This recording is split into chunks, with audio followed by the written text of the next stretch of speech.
Happiness is beautiful, it's a kind reality. Happiness is the highest good, happiness is free. So let's be so very happy. Yeah, let's be so very happy. Yeah, let's be so very happy.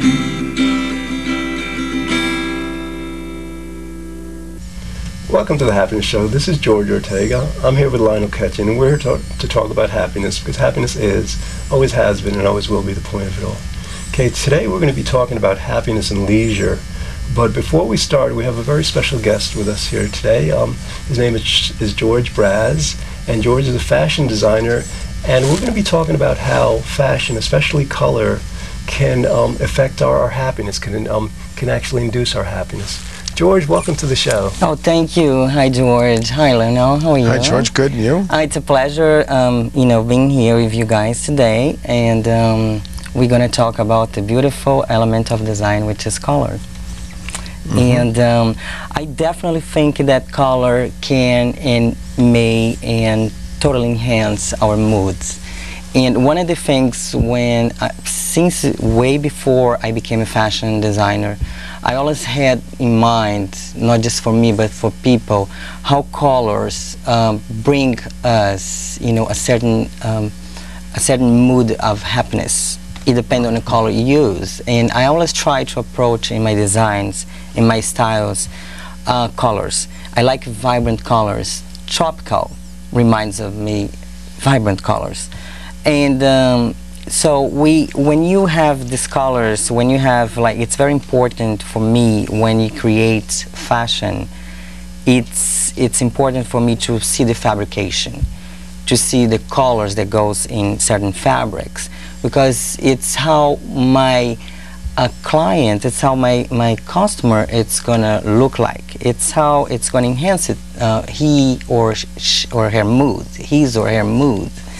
So it's very important for us. Let's say in one morning you wake up and you have your attire to go to work, and it's important if you feel that you're comfortable, that you're happy, you're going to meet other people, you're going to approach other people, you're going to be more, not just happy, but you're going to be more opening. You're going to be. So, Georgia, are you saying that you're going to have a little more self-confidence, maybe, with the feeling? Exactly, Lionel, exactly. I think it definitely will enhance your self-conscious. Will definitely give you more self-esteem. I think yes. It's all involved in there. But, let's say sometimes you wake up and you're not feeling so good and you don't have to go to work. And then why not can you choose pick a color that's going to enhance our moods, like for happier, for joyful. Let's celebrate that day. Let's go out, let's wear jeans, let's get some yellows. I even have some examples here. I'm wearing today some really vibrant colors. Yes. And of course this is a very special day. I'm happy, I'm here with you guys. We're talking about fashion, talking about styles, and I think this enhanced my mood, and I'm totally into being happy, being here, because I'm doing what I like.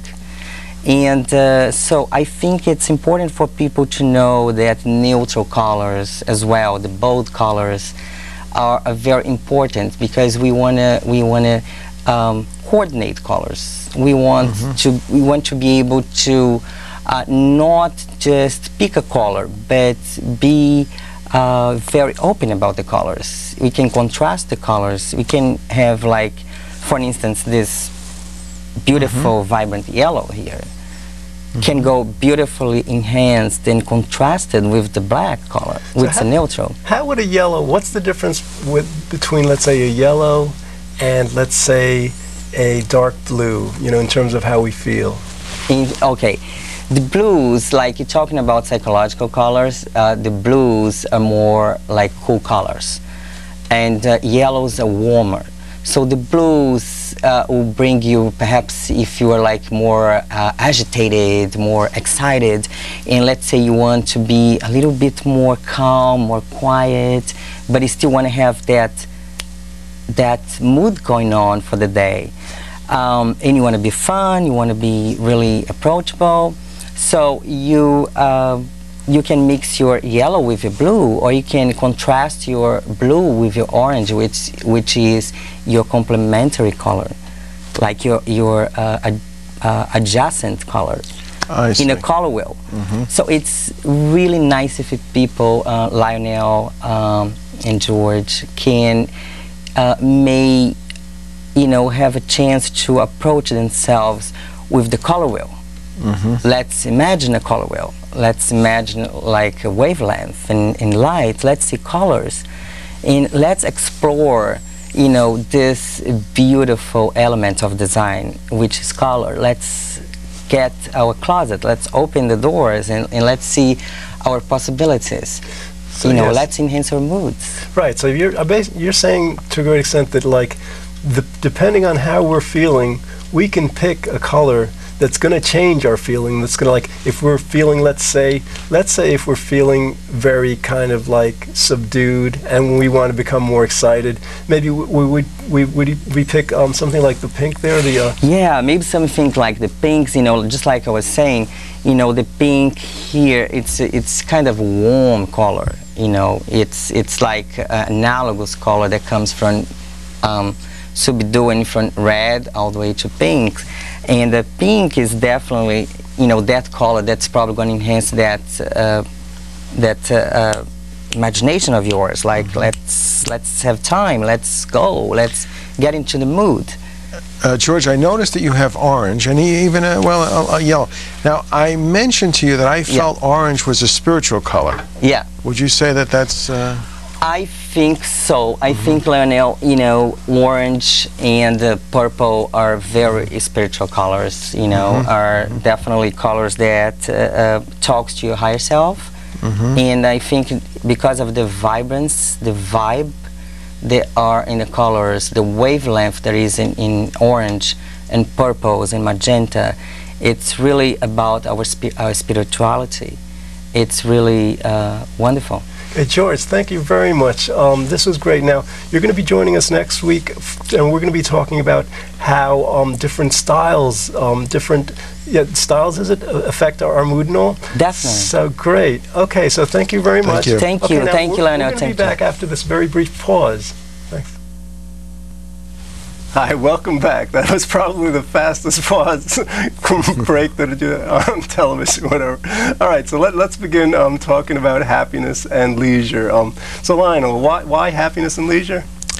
Well, if you do what you like, it brings out the best in you. And I think in the world we live in, isn't it true that we seem to have a lot of obligations and things that we have to do? Parents complain about it, that they got to do this and they got to do that. And there's an awful lot of obligation, but if we don't find time for ourselves, we become inept at doing good for others, I think. I think that's part of this formula, and I always like to say that if you're not happy, how do you give that away? How do you give away what you haven't got? So maybe part of the idea of happiness and leisure is that if you don't have a chance to rejuvenate, and unwind and recharge your batteries, where are you going to supercharge your happiness? Where are you going to get your drive to keep going, and go forward? Yeah, and also, like, what happens is, like, when we're not at leisure, we're at work.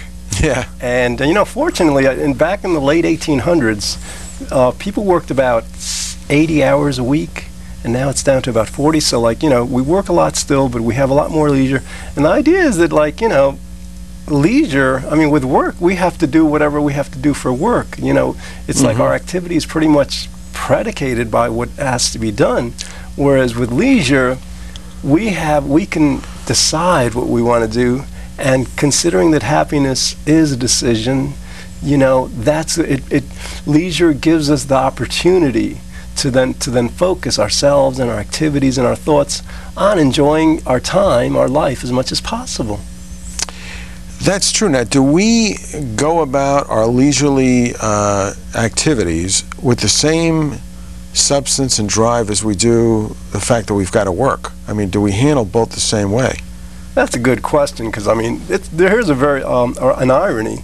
Most people, very ironically, are happier at work than at leisure. And I'll tell you one thing. I think it's like, you know, sometimes we just like the fact that, especially if we like our work, that everything's planned out. We don't have to make these, you know, a lot of minor decisions. Another thing is that, like, now with the advent of television, a lot of our leisure time, especially during the week in the evenings, is spent watching TV.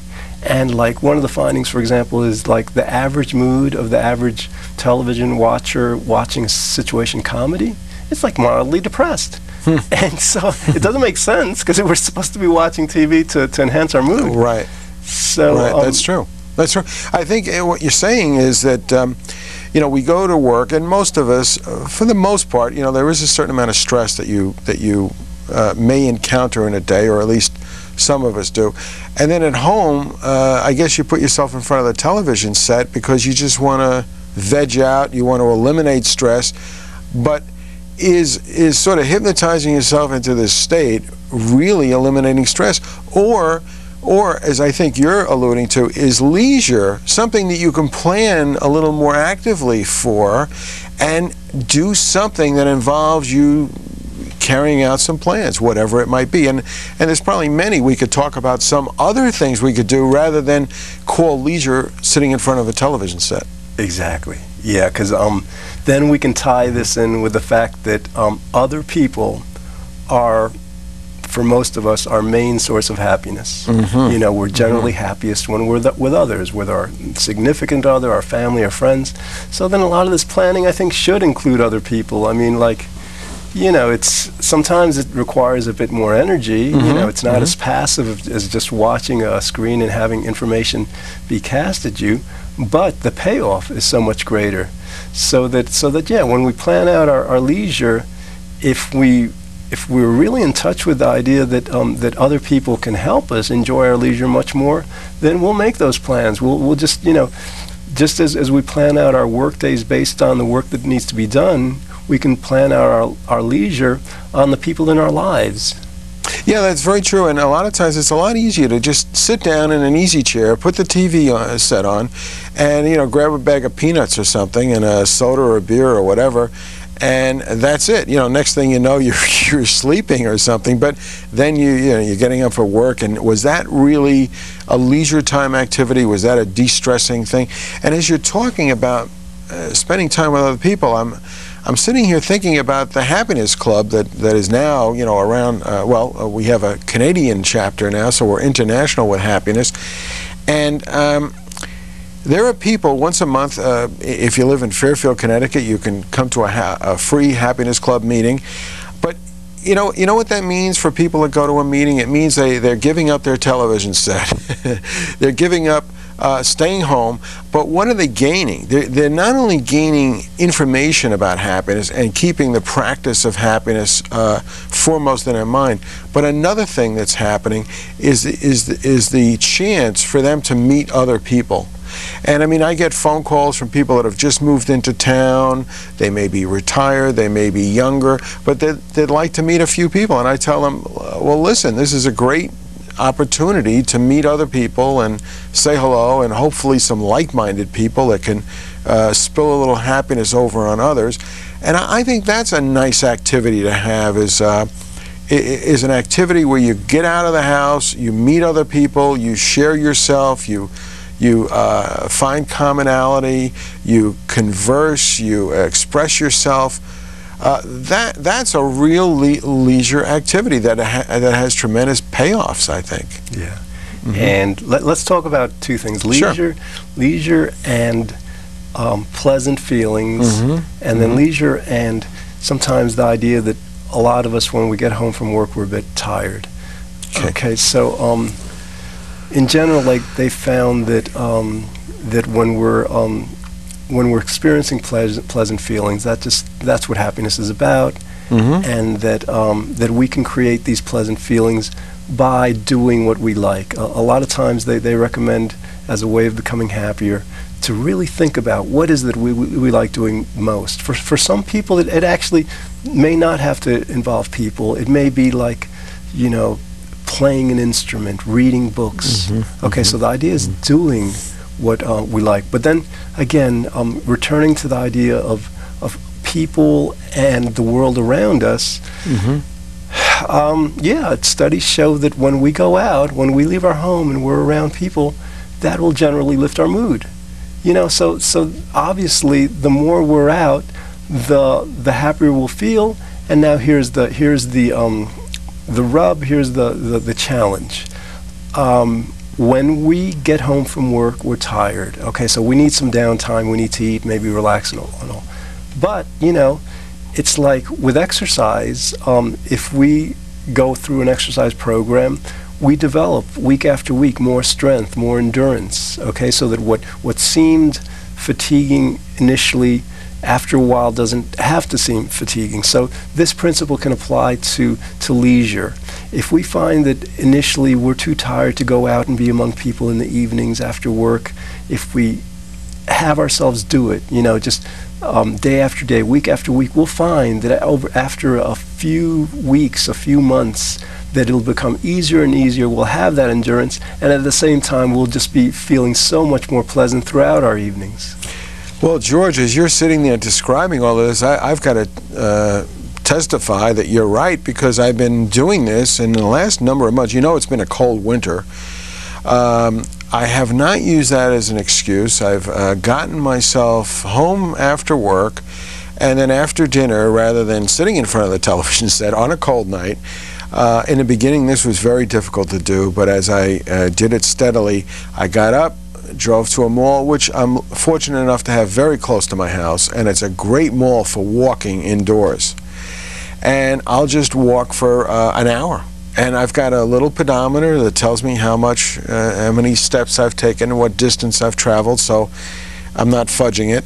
And it's hard. You know, there are times when I sit in my recliner and I don't really want to get up. But as you say, if I do it, just do it. You know, is it Reebok or is it Just Do It? Yes, is it Reebok? No, it's or Nike maybe? Nike maybe, yeah. Just do it. There's truth to that, because then you feel better. You know, I do it to control my blood pressure, control my blood sugar, to control my diet, and to have more energy and to have more muscles. And it's working. Like anything that you do over time, it's very hard to overcome the initial inertia, not wanting to do it. But once you do it, you know, it's almost like I'm saying to myself, why am I walking around the mall like a hamster? But the truth is that, you know, I eat and I'm getting older, and if we don't do the proper exercise that our body actually starts demanding of us, then we pay the price, you know. And that's where the decisions come in as to what choices have you got and which ones you're going to exercise. And besides, you know, at least I am around people. I could say hello or run into somebody I know, but I am walking, and that's one of the activities that I do that is part of my leisure time. Now, I used to consider leisure time, it never included walking. So now it does, and it's been a strategy that's working for me. And as we're, you know, learning to live healthier lives, you know, it's one that probably more and more people are going to find they need as well, because they see other people walking in the mall too. It's not just me. Yeah, well, you know, exercise, you know, it is so powerful means of getting, I guess, our endorphins moving, or just our physical, our physiology just more. And even our mental capacity is intensified with physical activity. Exactly. Okay, you know what I want to think about a bit more. I mean, it's just so puzzling that that most of us enjoy our work more than our leisure. And do you think that's true? Well, you know, I mean, like, I didn't do the research, but, you know, I read it in a book by a psychologist. It's puzzling, it's paradoxical. Now, there's a caveat. There's the most happy times for most people is vacation. Okay, so I guess that that 1 or 2 or 3 weeks a year. Yeah, so I mean, and actually I'm glad it's that, because that kind of demonstrates that with maybe proper planning, proper thought, proper initiative, this leisure time can be the most pleasant, far more pleasant than work. Imagine if we can enjoy it every evening. Yes. To the same degree. Well, that's what I'm trying to, that's what I'm getting for. Like, the idea is that, like, so what, I mean, what is it about leisure that, is so difficult for us? I mean, what is, like, you know, instead of, because I mean, you know, we're watching TV, we're mildly depressed, you know? I think I know. The difference is that at work, you're directed as to what you have to do. At home, it's up to you. So we don't take any, we don't manage ourselves properly. I think that's part of it. We're not planning, as you say. You know, there's mall walking, and if I can do it during the day, I do it during the day as much as possible. It's a planned activity. I mean, I hate to use the word forcing myself to do it, but I'm encouraging myself to do it. I'm planning on doing it, and then I'm doing it. It's like a job in a sense. So it takes discipline, but the payoffs are there. So maybe what we're saying is, if we treated our leisure time with more respect, and with more discipline, and with a more managed way of looking, and maybe planning, then maybe we'll have more to go on to make us feel better about ourselves, and then, you know, going back to work. That's good. Okay, so here's an idea. You know, if work is to a great extent pleasant for us, more pleasant because it's structured and we don't have to, like, decide what to do now and whatever, maybe one strategy is, like, for example, we have our circle of friends, acquaintances. If we make a plan, let's say every Wednesday we're going to meet one of our friends at a local coffee shop, or just, you know, just maybe we like to shop, just go window shopping or shopping, you know, just set that time so that becomes as structured as work. It's something that we have to do just like we have to go to work, and we have to be there to meet the person, and that will set in motion, you know, that evening, you know. So, like, hopefully, yeah, if we start out maybe with one evening and it goes well, we might want to say, well, how about if this works right well for one evening, it might work for 2 evenings, and naturally we do need some time for relaxing. But yeah, the idea, like you were saying, to plan, to make those plans so that our leisure has more of the kind of structure our work does. Yeah, that's very good. I know that another side of this whole thing, and I know you brought this up in some of our talking points, is to get outside. And, you know, for me, I can't tell you what it means to be connected with nature. It's a big part of me. And the weather's been cold, but here and there I've had a chance to be outdoors for, you know, maybe one brief day for a few hours, and it's exhilarating. And, you know, spring is here, and I can't wait for the real good weather to come in. And I plan on being out on some, you know, hikes and really enjoying the weather, enjoying the outdoors.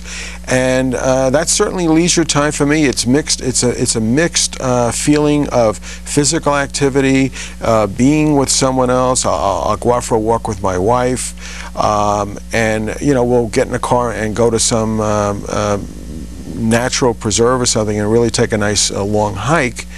And as the days get longer, that's great because we won't get lost in the woods like sometimes we do as the fall comes in. You know, the night comes on us pretty quickly.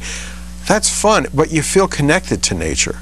And I think each of us has to find our connection to something. You know, for me, it might be nature, and talking with just about anyone, even though I love talking with you, George. That's me.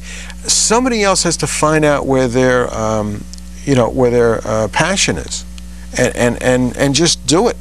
Yeah, and that, you know, we were talking before about the idea that doing what we like is so important.